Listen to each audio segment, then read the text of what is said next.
Bismillahirrahmanirrahim.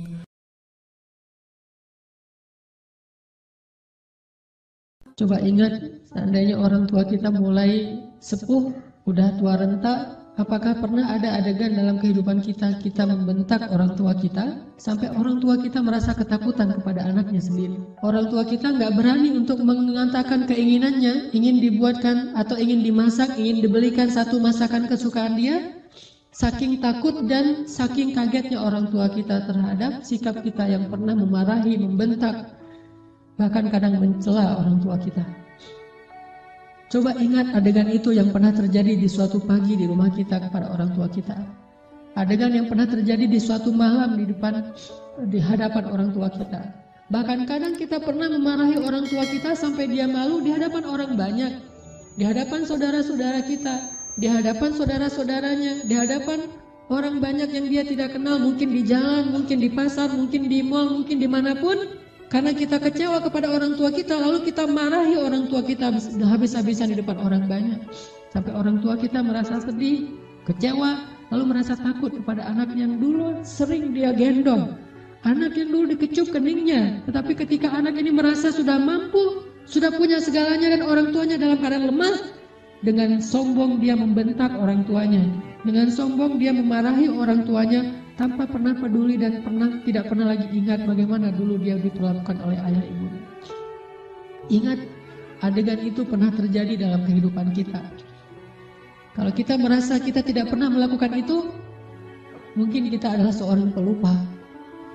Saya kira orang seperti kita yang dulu pernah masa-masa kelam, pernah nggak stabil emosinya, pernah mengalami masa-masa sulit. Saya kira semua kita pernah ngalamin masa ketika kita benar-benar menyakiti perasaan ayah dan ibu kita.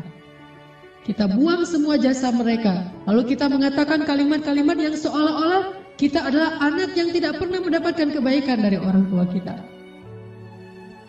Ayah kita diam ketika dimarahi oleh kita, dan dia tidak pernah mengatakan, dulu kamu pernah seperti ini tapi saya sabar. Dulu saya habis-habisan berkorban untuk kamu, saya korbankan semuanya, saya siang malam mencari nafkah untuk kamu. Ayah kita tidak pernah mengatakan itu di hadapan kita, dia tetap sabar, menanggung semua ucapan-ucapan dan bentakan dari anaknya. Apalagi ibu kita, apakah dia mengandung kita 9 bulan hanya untuk ketika kita lahir lalu membentaknya? Dia mengandung kita 9 bulan dalam kepayahan, gak bisa duduk, gak bisa tidur, gak bisa berdiri, jalan kemana-mana berat. Apakah hanya untuk melahirkan seorang anak yang congkak, sombong, yang kemudian membentak ibunya hanya karena kesalahan kecil yang dilakukan ibunya? Ingat, adegan itu pernah terjadi dalam kehidupan kita. Lalu coba baca perintah Allah. Sehingga pantas jika Allah Subhanahu wa Ta'ala sangat murka kepada anak sesoleh apapun dia, ahli tahajud sekalipun, tinggal di Masjidil Haram sekalipun, kalau dia durhaka kepada ayah ibunya, ini tidak ada nilainya di mata Allah Subhanahu wa Ta'ala. إما يبلغن عندك الكبر أحدهما أو كلاهما فلا تقل لهما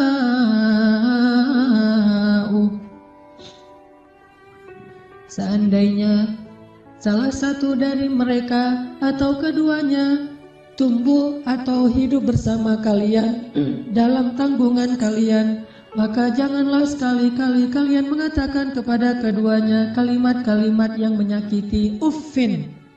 Allah larang kita untuk mengatakan itu. Lebih baik kita tidak pernah sholat sunnah sekalipun, kalau kita masih bisa tetap menjaga lisan kita kepada orang tua, daripada kita menjadi ahli ibadah tetapi kita tidak mampu menjaga lisan kita dari menyakiti orang tua kita. فلا تقل لهما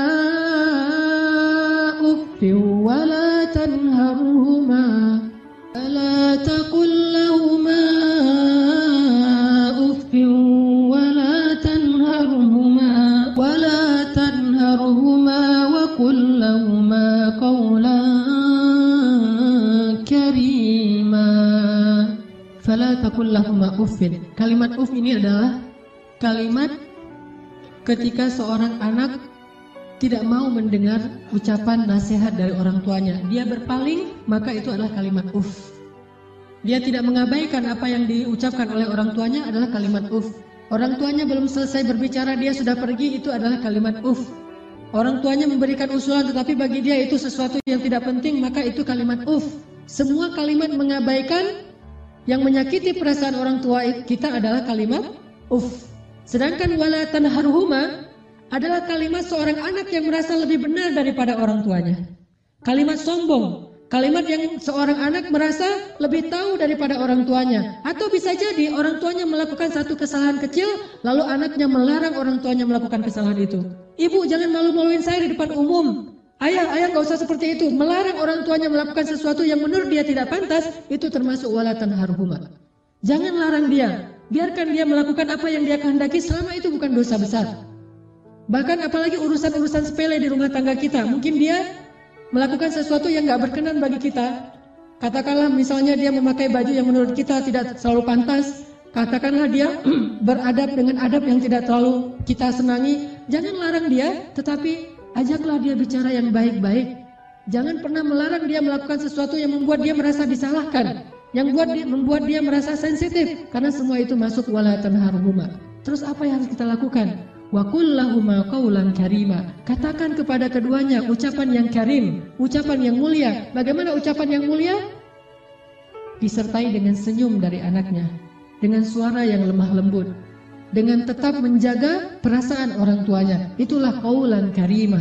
Tapi kalau kita mengucapkan kalimat yang paling benar sekalipun, bahkan tentang perintah Allah sekalipun, kita bilang kepada orang tua kita, atau kita larang orang tua kita dari berbuat satu kesalahan. Misalnya ibu kita membicarakan tentang orang lain, dia menggibah, karena dia tidak paham bahwa itu dosa, dia menggibah. Dia tidak pernah ngaji seperti kita, karena gak punya waktu sebanyak kita, dia sibuk mengurus kita.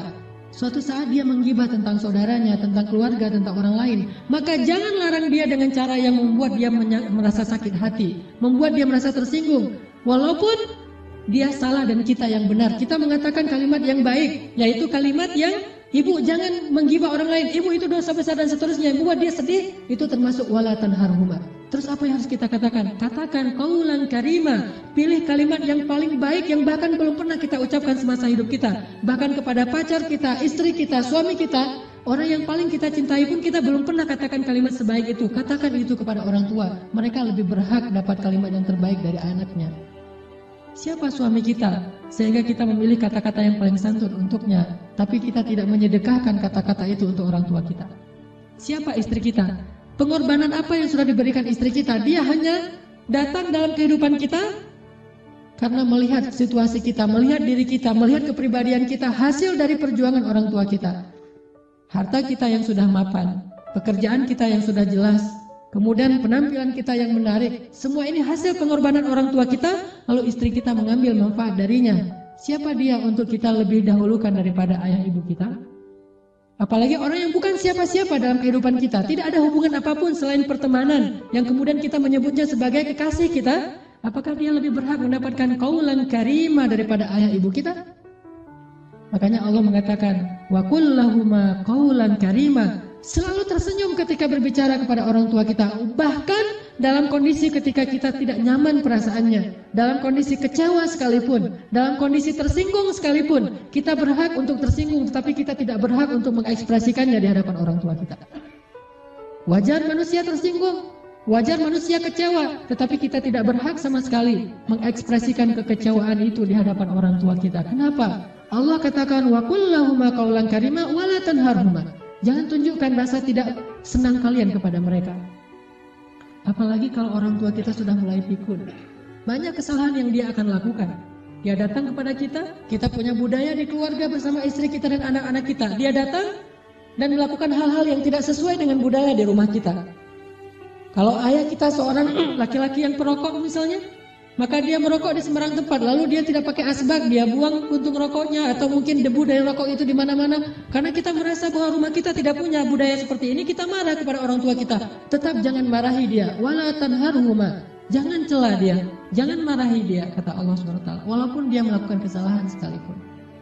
Ibu kita juga demikian, mungkin dia sering tersinggung dengan menantunya, yaitu pasangan kita. Dengan suami kita, dengan istri kita, tetap walaupun ibu kita yang salah, jangan kita menghardik dia. Wala tanharhuma. tetapi kita minta istri kita, suami kita untuk lebih bersabar kepada mertuanya. Walaupun yang salah adalah mertua. Itu yang Allah maksud wala tanharhuma. Jangan pernah, jangan abaikan apa yang dia ucapkan. Jangan cela dia walaupun dia berbuat kesalahan, tetapi wa qul lahuma qaulan karima. Ucapan yang paling baik yang sekali kita ucapkan membuat hati orang tua kita